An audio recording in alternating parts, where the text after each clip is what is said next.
Muy bien, el tema, leyendo, como hemos estado leyendo secuenciadamente el primer libro de Samuel, y llegar al capítulo 17, la historia que hasta de niños, yo me acuerdo mucho la historia sagrada con las imágenes de algún pintor del Renacimiento, creo, y se veían esas figuras de los héroes de la fe. Pasar por este pasaje de primer libro de Samuel 17, donde registra esa historia tan asombrosa de David matando a Goliat, pues era como algo debemos todos sacarle provecho a esta historia verídica de la fe de un joven casi niño. Algunos consideran que andaba en los 16 años, y esta victoria que Dios le dio por su fe en Dios. Así que vamos a mirar este tema llamado Mata Gigantes para Dummies. Para Dummies es una serie de libros de aprendizaje que tiene como objetivo presentar guías sencillas para lectores nuevos en diversos temas. ¿Cuántos han conocido los libros para Dummies? ¿Cuántos los han visto? Esa palabra Dummies en alemán es tontos, pero el editor enfatiza que los libros no son literalmente para tontos, sino para inexpertos o principiantes en una materia. ¿Sabe? A la fecha se han publicado más de 1500 libros para dummies en muchísimos idiomas. ¿Quién tuvo esa idea? Ideas como esa Dios puede ponerla también en su mente para desarrollar emprendimiento. Muy bien, entonces, ¿sabes? La Biblia es un libro para principiantes, para gente inexperta. La palabra de Dios contiene la sabiduría del cielo para vivir en esta tierra. Así que de la Biblia sacamos la enseñanza para la vida. Y quiero dejar con ustedes rápidamente varios principios que encontramos en esta historia del primer libro de Samuel 17. Un matagigante o matagigantes tiene una actitud diferente desde el comienzo. ¿Desde cuándo? Desde el comienzo. Tiene una actitud diferente. Y eso es lo que vemos en David. David, cuando oyó por primera vez lo que el gigante Goliat decía, lo encontramos en el versículo 23 del capítulo 17. Por primera vez, ustedes saben que David llegó allí por encargo de su padre para llevar algunas provisiones a sus hermanos, y estando en eso, oye por primera vez. Versículo 23 dice: mientras él hablaba con ellos, con sus hermanos, he aquí que aquel paladín que se ponía en medio de los dos campamentos, que se llamaba Goliat, el filisteo de Gat, salió de entre las filas de los filisteos y habló las mismas palabras, y las oyó David. Las mismas palabras que el ejército, incluido Saúl el rey, habían escuchado 40 días, mañana y tarde. Un desafío, las palabras eran un desafío. Envíenme, mándenme un guerrero que pelee conmigo. Si me vence, seremos sus esclavos. Si yo lo venzo, ustedes serán esclavos nuestros. 40 es el número de la prueba. 40 días, mañana y tarde, con ese desafío. Pero David escuchó por primera vez, y tuvo una actitud diferente a los demás, a todos los demás. Cuando lo veían, salían corriendo. Cuando lo escuchaban, entraban en pánico colectivo. Pero David, desde la primera vez que escuchó, tuvo una actitud diferente. David lo vio derrotable a ese filisteo. ¿Cómo lo sabemos? Cuando en el versículo 26 David pregunta: entonces habló David a los que estaban junto a él diciendo: ¿qué harán al hombre que venciere a este filisteo? David desde la primera vez vio a Goliat como alguien a quien se podía derrotar. Y aquí este matagigante está teniendo otra actitud, una actitud de contagiar su fe a los demás, contagiarles de fe. Con lo de la recompensa, ¿qué le darán al hombre que lo derrote? Un matagigantes contagia su fe. Él llegó y empezó como a despertarlos. Hasta el rey Saúl le dijo: no tengas temor, tu siervo enfrentará a este gigante. ¿Sabes una cosa? Si no tomas la actitud de fe adecuada desde el comienzo, vas a ver al gigante cada vez más grande y te vas a ver cada vez más pequeño, y el gigante tan grande que hasta sacarás a Dios del cuadro. Aló.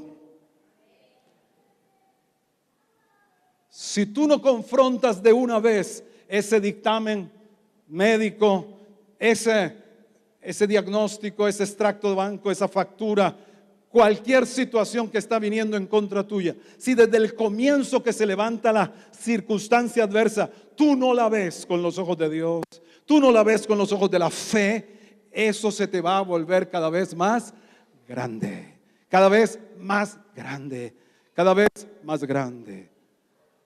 La actitud es una disposición, es la disposición de ánimo que yo proyecto. Han definido la actitud como la disposición de ánimo que yo proyecto, y eso se contagia como la gripa. Eso se va a contagiar. Una actitud negativa, pesimista, eso se va a contagiar.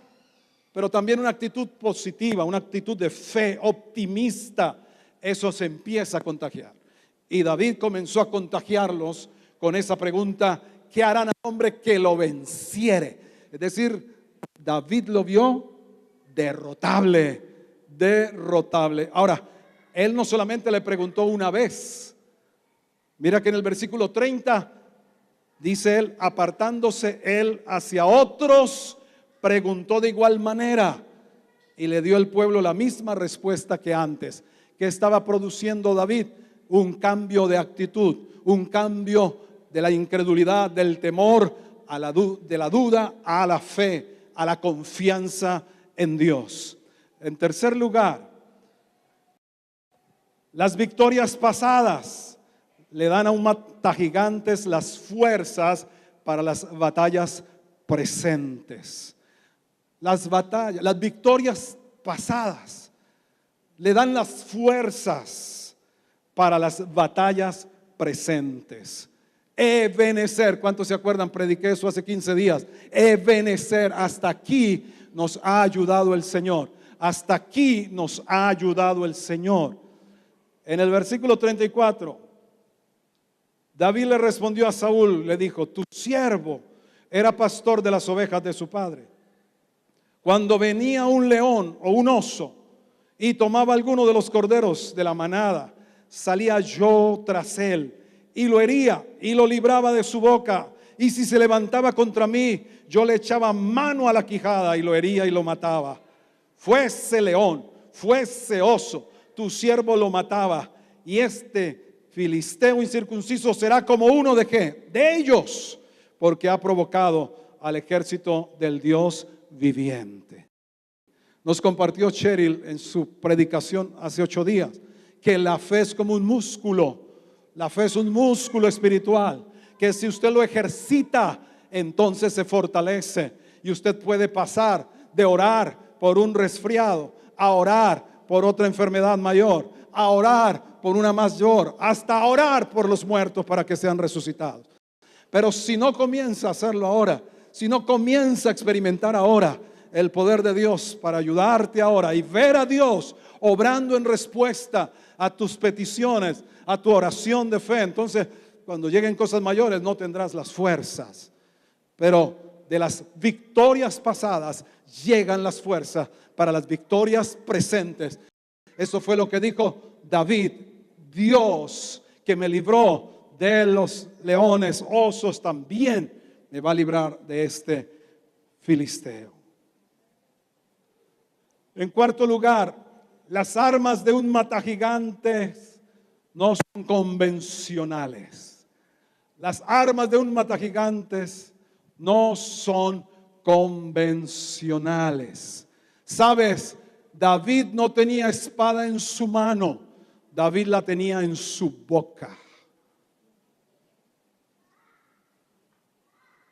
David no tenía espada en su mano, la tenía en su boca. Por eso es que no le sirvió la armadura de Saúl, no le sirvió a él esa armadura. La principal arma de David, ¿sabe quién era? Dios mismo. El Espíritu Santo vino sobre él.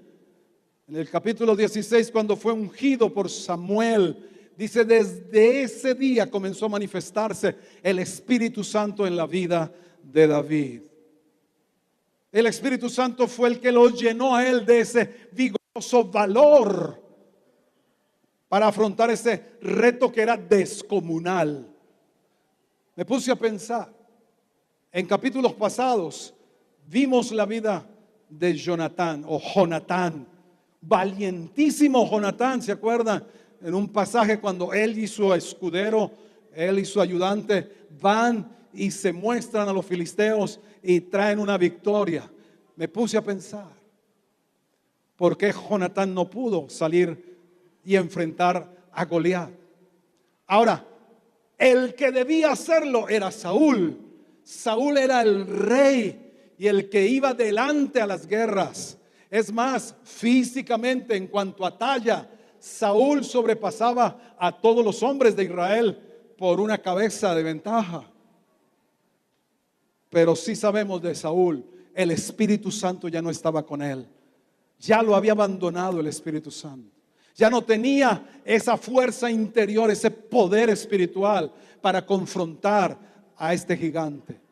Pero sobre David estaba reposando el Espíritu de Dios. Eso lo encontramos, la unción y la manifestación. Dice que desde aquel día en adelante el Espíritu del Señor vino sobre David. En el capítulo 16, versículo 13. Y hay un texto que dos textos fuera de este pasaje que quiero dejar con ustedes. Zacarías 4:6. ¿Por qué no son armas convencionales? Porque nuestra guerra no es contra carne y sangre. Nuestra lucha no es con personas de carne y hueso. Nuestra lucha es contra seres espirituales. Luego, las armas no pueden ser carnales. Ese es el otro texto que quiero que veamos ahora. Zacarías 4:6 dice: entonces respondió y me habló diciendo: esta es palabra del Señor a Zorobabel, que dice: no con ejército ni con fuerza, sino con ¿qué? Con mi espíritu, ha dicho Jehová de los ejércitos. Eso era lo que sabía David como profeta también que era. Que no era ni con ejército, que no era con espada, que no era con lanza, que no era con armas convencionales, sino que era por el poder del Espíritu Santo. Tu enemigo es espiritual, tu ayudador también es espiritual. Y la Biblia dice: mayor es el que está en nosotros que el que está en el mundo. Mayor es el Espíritu del Señor que cualquier cosa que el enemigo haya asignado en contra tuya. Pero tienes que saber entonces con qué vas a resistir esta o cualquier lucha que vayas a enfrentar. No será con tu carne, no será en tus fuerzas, no será con la ayuda del brazo del hombre, como dijo Jeremías, sino será confiando plenamente en que el Señor está contigo, que el Señor es tu ayudador, como lo vimos hace 15 días. Segunda de Corintios es el otro texto que quiero dejar en este punto. Nuestras armas no son convencionales. Segunda de Corintios 10, versículo 3 al 5. Dice: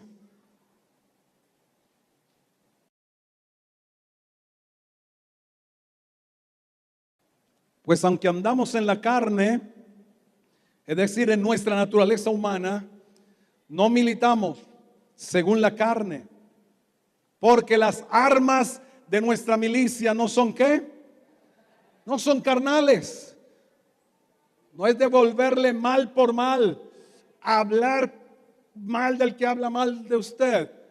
No son armas carnales, sino poderosas en Dios. Diga, poderosas en Dios, para la destrucción de fortalezas. Y ese gigante era una fortaleza, derribando ¿qué? Argumentos y toda altivez que se levanta contra el conocimiento de Dios, y llevando cautivo todo pensamiento a la obediencia a Cristo. Las armas con las que debes luchar, tus batallas, son espirituales y son poderosas en Dios, poderosas en Él, pues son armas que vienen de Él, son armas diseñadas por Él. De hecho, en Efesios 6, solo por decir Efesios 6, allí nos habla que la armadura es de Dios.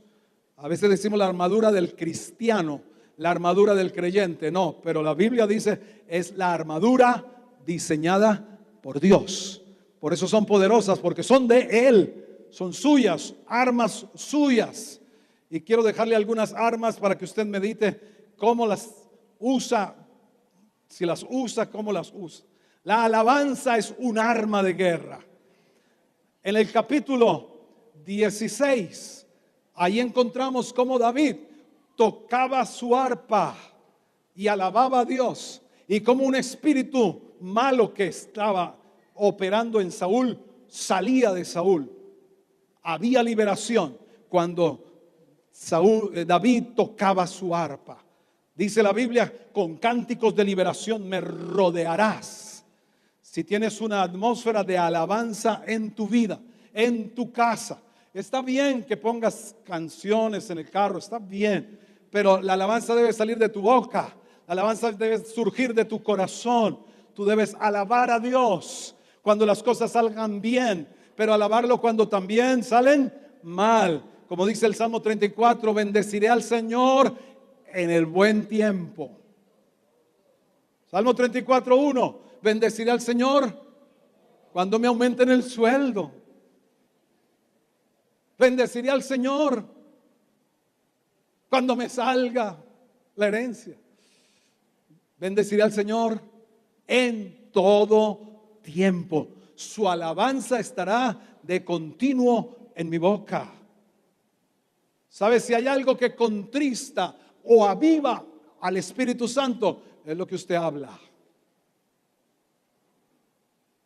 Principio vital. Si hay algo que contrista, apaga al Espíritu Santo o lo aviva, es lo que usted habla. Por eso dice, hablando con salmos, con himnos, con cánticos espirituales, alabando al Señor. Eso lo dice en Efesios 5:8, serán llenos del Espíritu Santo, hablando, cantando con salmos, con himnos, con cánticos espirituales. Otra arma, la sangre de Cristo. La sangre de Cristo no es para ponerle en la bicicleta, cubro la bicicleta con la sangre de Cristo, no. No es para ponerla sobre cosas. La sangre de Cristo es un arma poderosa para nosotros, los creyentes. Estamos bajo su sangre. Por el pacto nuevo, estamos bajo su sangre.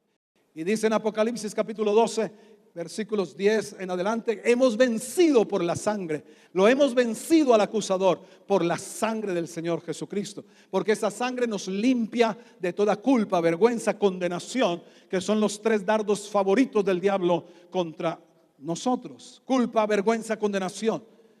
Si estamos bajo la sangre, hemos sido perdonados, lavados, redimidos, estamos blindados con la sangre del Señor, nuestra vida.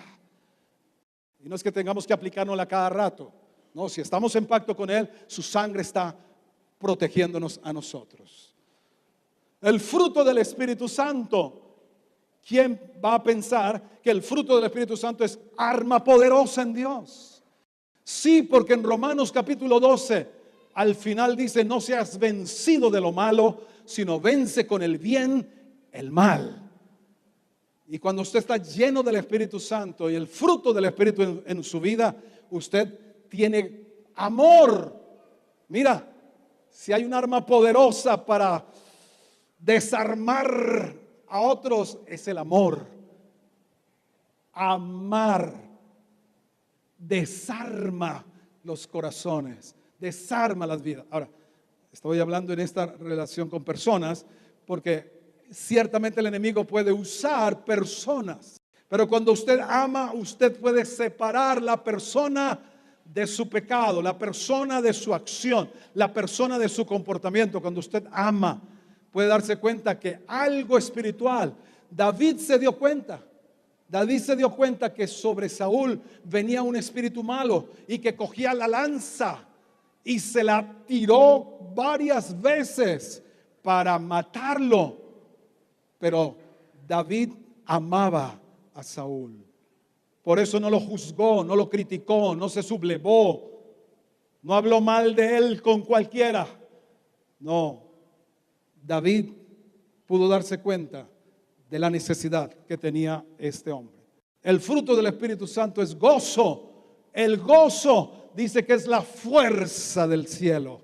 El gozo es nuestra fortaleza. Alguien lleno del gozo de Dios tiene las fuerzas del cielo.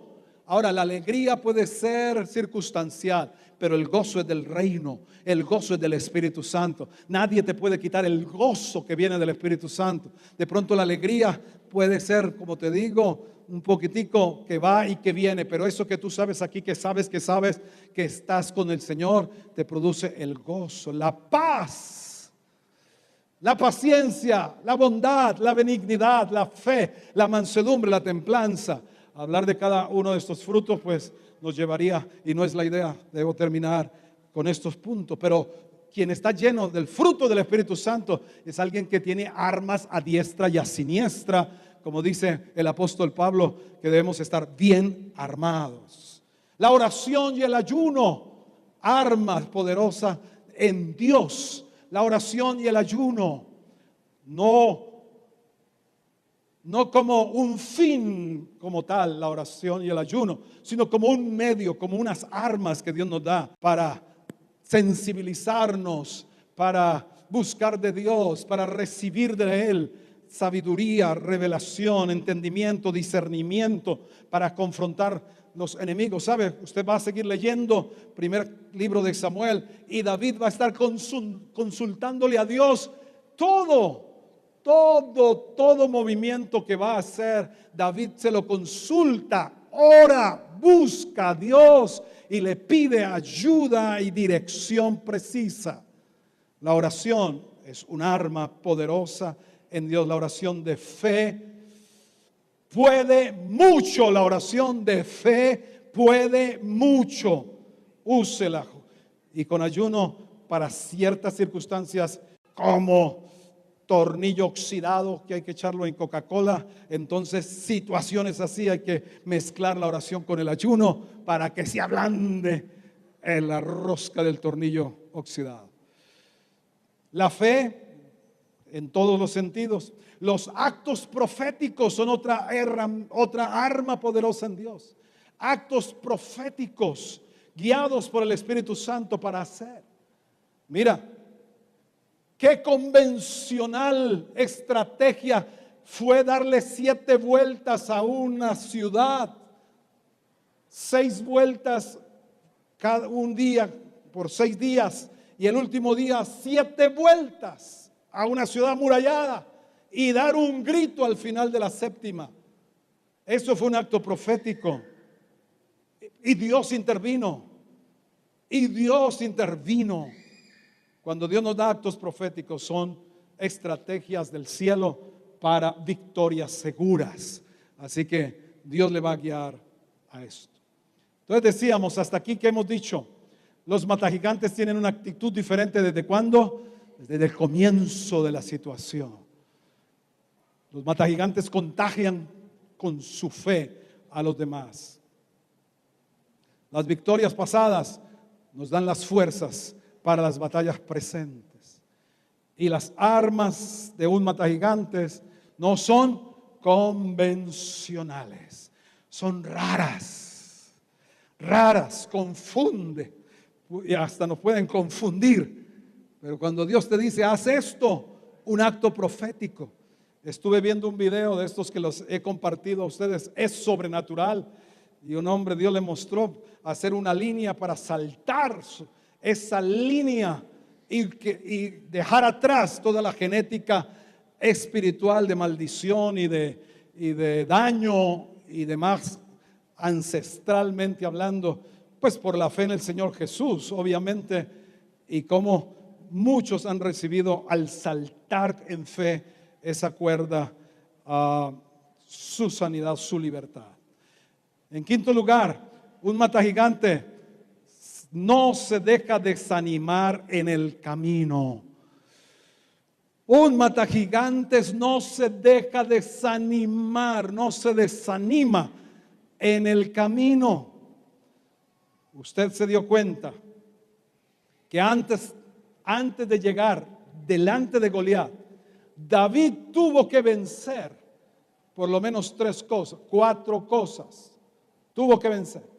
Número 1, tuvo que vencer el pánico o el miedo general, el miedo que cundía en ese ejército.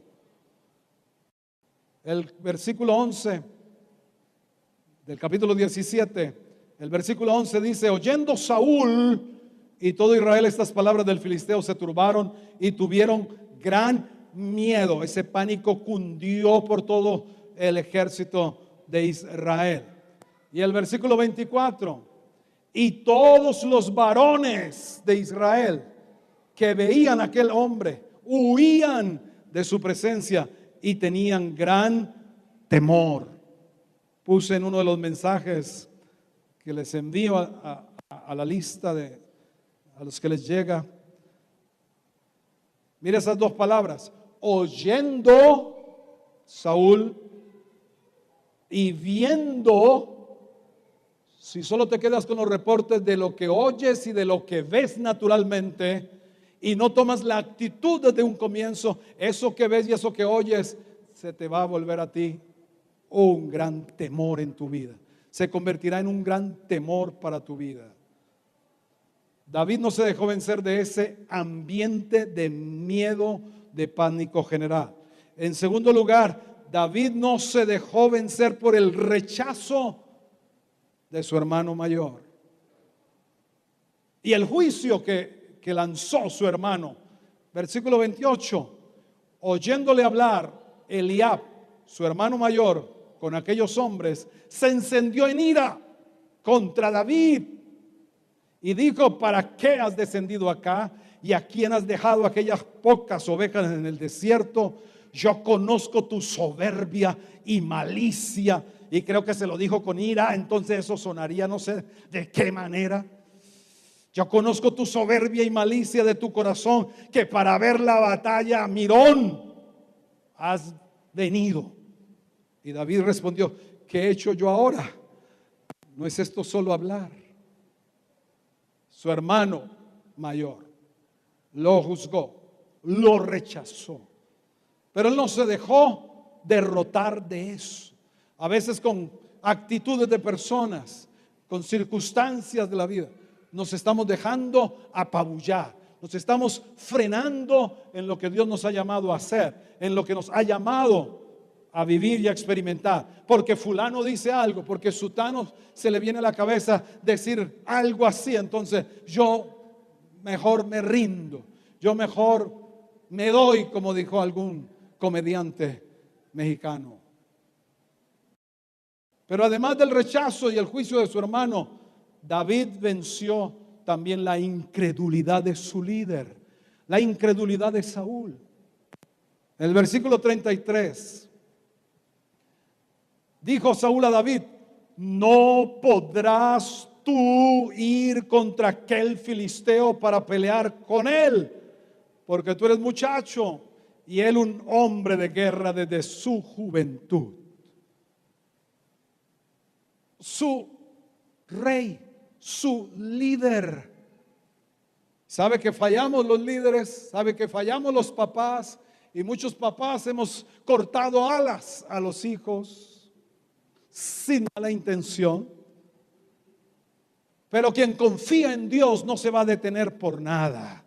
Quien confía en el Señor y sabe a qué lo ha llamado Dios, no se va a detener por nada. Nada podrá detener a alguien que sabe lo que Dios le ha llamado a hacer y que sabe que Dios está con él.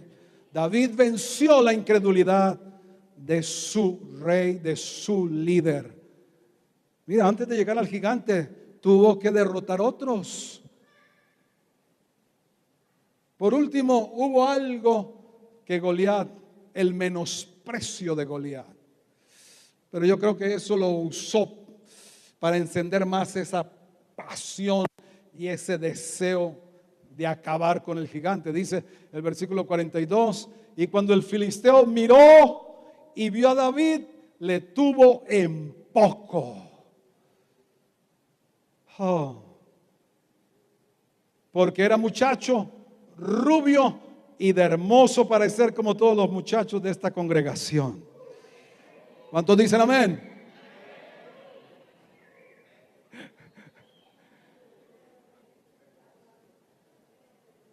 Lo menospreció. Menosprecio. Tal vez te hayan menospreciado, tal vez te hayan hecho a un lado. Aún David conoció el menosprecio desde el día en que vino Samuel a la casa de su padre Isaí para ungir por rey al sucesor de Saúl. Cuando llaman a todos los hijos, los mandó llamar a todos y solo llegaron 7, y ninguno de los 7 era. Y Samuel le dice a Isaí, ¿son estos todos tus hijos? Me equivoqué, el GPS me dio una dirección equivocada. Dice, no, aún queda uno, el que cuida las ovejas. Mándalo traer. Y lo mandó traer, y ese era él. Luego ya David tenía un poco de experiencia en el tema. ¿Sabes? Hay quienes pierden las batallas antes de que éstas comiencen. Hay quienes han perdido batallas antes que comiencen, con situaciones como estas, de rechazo, de miedo generalizado. No, en este país lo mejor es irnos de Colombia, lo mejor es irnos de aquí.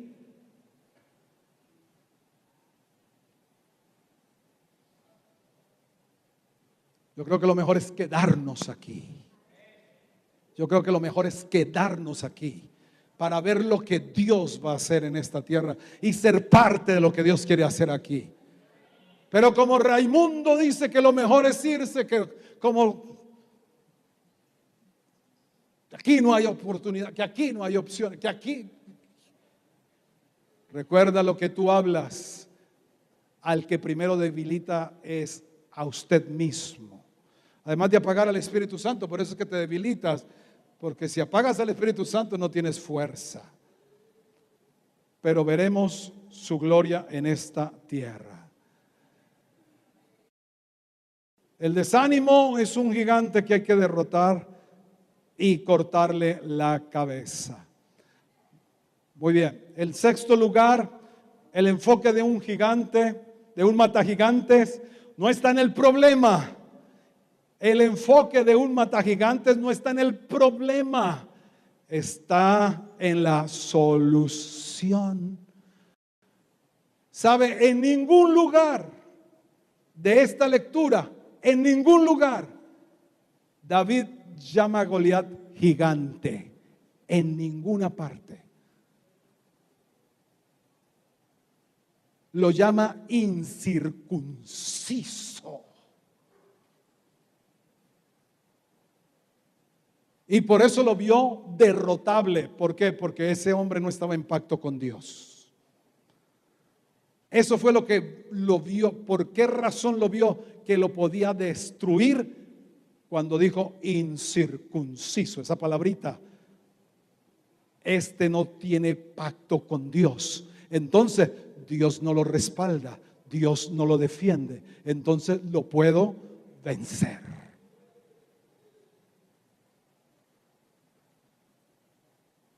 Para David era Dios quien determinaba el curso de la batalla. Desde un comienzo David involucró a Dios. La solución, ¿quién es? Dios. ¿Tu solución es quién? Dios. Tu solución no es el gobierno este o aquel. ¿Tu solución quién es? Dios será siempre la fuente de tus recursos. Siempre será la fuente de tu ayuda. Dios será siempre el que es más que suficiente. Por eso no te sigas metiendo en cosas de las cuales después no sabrás cómo salir de ellas, buscando la ayuda donde no está.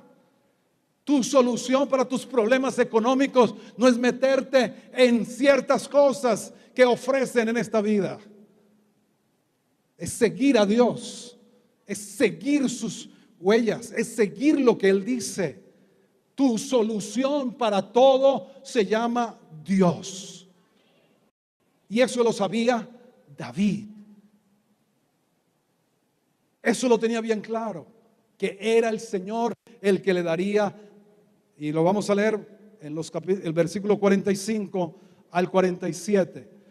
Entonces dijo David al filisteo: tú vienes a mí con espada y lanza y jabalina, mas yo vengo a ti en el nombre del Señor de los ejércitos, el Dios de los escuadrones de Israel, a quien tú has provocado. El Señor te entregará hoy en mi mano. ¿Dónde tenía David la espada? ¿En dónde tenía David la espada? En lo que creía lo declaraba. El Señor te entregará hoy en mi mano, yo te venceré, te cortaré la cabeza, te daré hoy los cuerpos de los filisteos a las aves del cielo, a las bestias de la tierra, a toda la tierra sabrá que hay Dios en Israel. Vas a ver tu familia que hay Dios contigo, sí o no. Pero si sigues echándole mano a cualquier cosa, no se van a dar cuenta. Versículo 47: y sabrá toda esta congregación que el Señor no salva con espada y con lanza, no es con ejército ni con fuerza, no salva con espada ni con lanza, porque del Señor es la batalla y Él os entregará en nuestras manos. David siempre vio la solución. No vio qué grande es este gigante, qué inmenso es este problema, qué crisis la que tenemos. Qué Dios es el que está conmigo, qué maravilloso es Él, cuán asombroso es Él. Y por último, un matagigantes termina la tarea. Completa la tarea. Versículo 51. Entonces corrió David. Yo subrayé esa palabra, corrió David. Y se puso sobre el filisteo. Y tomando la espada de él, sacándola de su vaina, lo acabó de matar. Y le cortó con ella la cabeza. Y cuando los filisteos vieron a su paladín muerto, huyeron. ¿Qué tal vez hemos hecho muchas veces? Hemos derribado al gigante, lo hemos dejado groggy. Y después de un rato se levantó otra vez. Se levantó otra vez.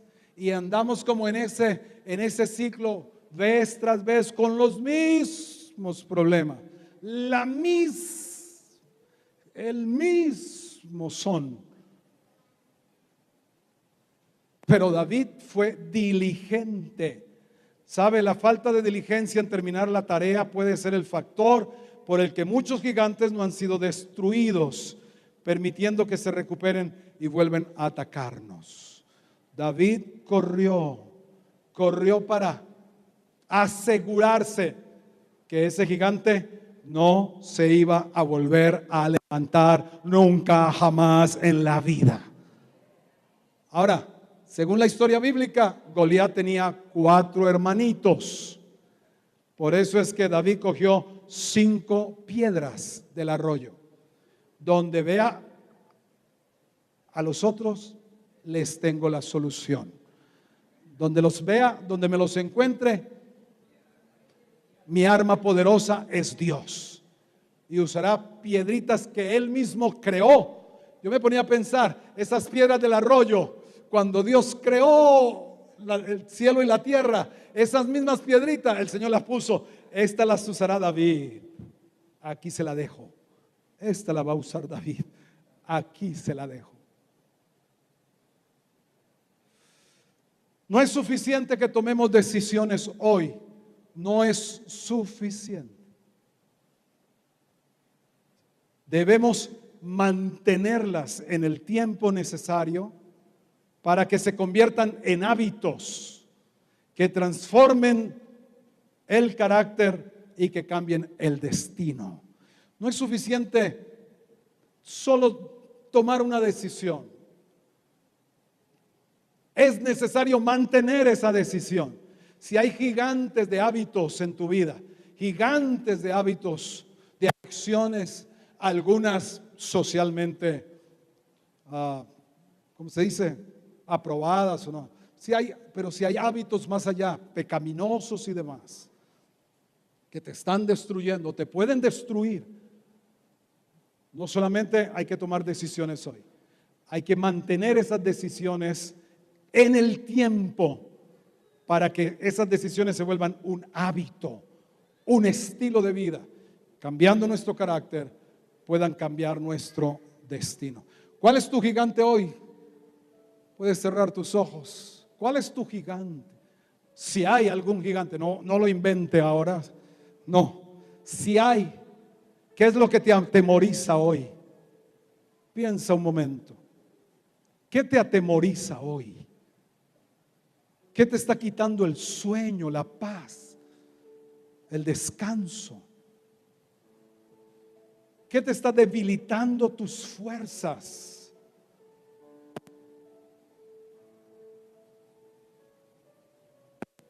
¿Cuál es la kriptonita espiritual? ¿Qué será? ¿Qué es? Aunque ya se ministró y parecía como es el mismo Espíritu Santo, que lo que Daisy habló después de la alabanza era lo que iba yo a ministrar también ahora. Ya algo se avanzó. Pero es posible que algo Dios quiera hacer de nuevo. Si ya tienes identificado ese gigante, ¿cuál es? Temor, desesperanza, frustración, desánimo, escasez, deudas.